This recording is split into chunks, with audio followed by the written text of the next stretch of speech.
वो जिज्ञासा को सहमत न देने वाली परंपरा है जिसने कहा तुमने जिज्ञासा की कैसे, तुमने इस किताब से बाहर सवाल पूछने की हिम्मत कैसे की। अब तुम्हारा सर जो है वो तन पे नहीं रहेगा।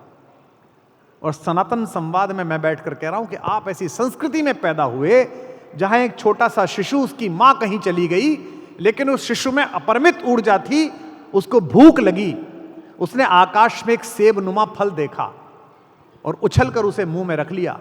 तो उसे किसी ने शाप नहीं दिया, उसे स्वयं ब्रह्मा जी ने कहा कि मैं वरदान देता हूं। शंकर जी ने कहा तू मेरा पुत्र है, और हनुमान के रूप में प्रतिष्ठित हुआ। इंद्र ने कहा तू पानी में नहीं डूबेगा, अग्नि ने कहा तू अग्नि में नहीं जलेगा। इसीलिए पूंछ जल ना पाई, लंका जल गई, पूंछ न जल पाई, क्योंकि प्रारंभ में ही वरदान दे दिया अग्नि ने।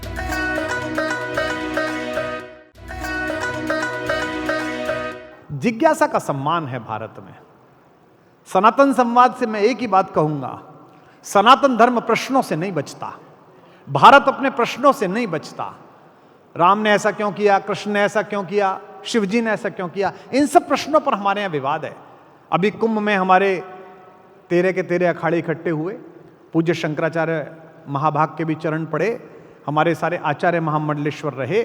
वे सब अलग अलग मत के लोग हैं, कोई रामानंदी संप्रदाय से है, कोई अद्वैत वेदांत संप्रदाय से है, कोई अलग, लेकिन वे सब एक साथ ही पुण्य सलीला के किनारे संगम पर नहा रहे थे, सब बैठकर चर्चा कर रहे थे।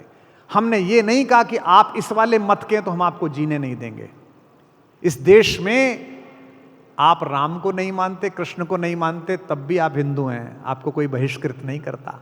यह आदर विपरीत विचार को स्वीकार करने का पूरे विश्व में अगर किसी में है तो वो सनातन धर्म में है। केवल इसी धर्म में कि विपरीत विचार को हम स्वीकार करें।